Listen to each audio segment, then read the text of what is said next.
ela pagou 60 mil reais para matarem o marido. Como que chega o Igor Espinosa até você? Você teve um contato direto com ele? Quem que tratou? Eu falei com uma pessoa e essa pessoa passou o número para ele e ele me ligou.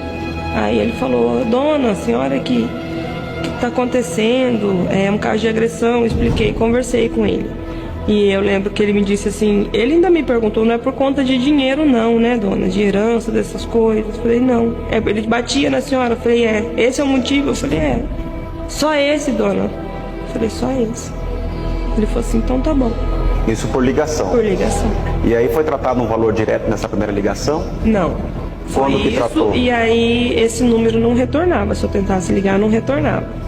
E aí passou mais um tempo, ele me ligou, já de outro número, era ele de novo. Aí falando, aí me passou um valor, aí eu falei, não, eu não disponibilizo desse valor.